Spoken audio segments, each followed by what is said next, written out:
শেখ হাসিনা এবং তাদের দোসরদের আর ফিরে আসার কোন সম্ভাবনা নেই।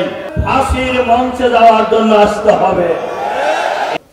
দেশ স্বাধীনতা লাভের পরে এ পর্যন্ত যারা শাসন করেছেন, বিশেষ করে 5ই আগস্টের আগ পর্যন্ত যারা শাসন করেছেন, প্রকৃত অর্থে স্বাধীনতার স্বপ্নসাদ, স্বাধীনতার সুফল এখনো বাংলাদেশের মানুষ পায় নাই।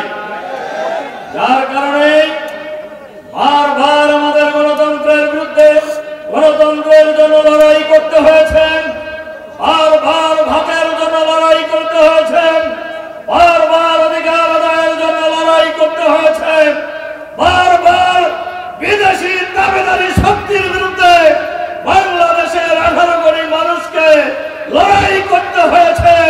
কিন্তু বাংলাদেশের মানুষ আজও মুক্ত হয় নাই।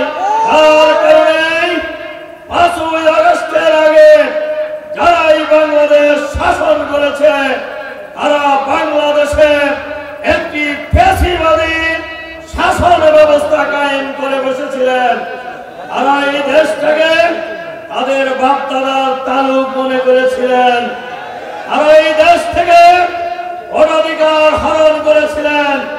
বাংলাদেশের মানুষের ভোট দেওয়ার অধিকার ছিনিয়ে নিয়েছিলেন। বাংলাদেশের মানুষের গণতান্ত্রিক অধিকার ছিনিয়ে নিয়েছিলেন। বাংলাদেশের মানুষকে জিম্মি করে রেখেছিলেন। ওই সরকারের বিরুদ্ধে যারাই কথা বলেছে তাদেরকে হয় হত্যা করা হয়েছে, অথবা গুম করা হয়েছে, অথবা আয়নাঘরে বন্দী করা হয়েছে, অথবা জেলখানায় বন্দী করে রাখা হয়েছে। বাংলাদেশের মানুষের অধিকার ছিল না। সেই অধিকার আদায়ের জন্যই বাংলাদেশের মানুষ অন্যায়ের বিরুদ্ধে, ফ্যাসিবাদের বিরুদ্ধে জীবন দিয়ে, রক্ত দিয়ে 5ই আগস্ট ফ্যাসিবাদের পতন হয়েছে। বাংলাদেশের 18 কোটি মানুষ মুক্তি লাভ করেছে, দ্বিতীয় স্বাধীনতা পেয়েছে। আমরা নতুন বাংলাদেশ পেয়েছি। সুতরাং এই নতুন বাংলাদেশ শেখ হাসিনা ফ্যাসিবাদের দোসর দেশ থেকে পালিয়ে গিয়েছে। পালিয়ে গিয়েছে হাসিনা, পালিয়ে গিয়েছে মন্ত্রীরা, পালিয়ে গিয়েছে এমপিরা, পালিয়ে গিয়েছে ফ্যাসিবাদের দোসর যারা, তারাও পালিয়ে গিয়েছে বাংলাদেশ থেকে। বাংলাদেশ এখন ফ্যাসিবাদ মুক্ত বাংলাদেশ। বাংলাদেশের মানুষ এখন স্বাধীনতা লাভ করেছে।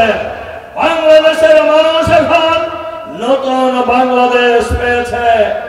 এই নতুন বাংলাদেশে মাঝে মধ্যেই ঠুস করে ঢুকে পড়ার, ঠুস করে ভাষণ দেওয়ার, সব জায়গায় পালিয়ে যাওয়ার পর আমরা পরিষ্কার ভাবে বলতে চাই, শেখ হাসিনা এবং তাদের দোসরদের আর ফিরে আসার কোন সম্ভাবনা নেই। ফিরে আসবে আসামি হয়ে, ট্রাইব্যুনালে হাজিরা দিতে, ফাঁসির মঞ্চে যাওয়ার জন্য আসতে হবে। এর বাইরে আসার কোন সুযোগ নেই।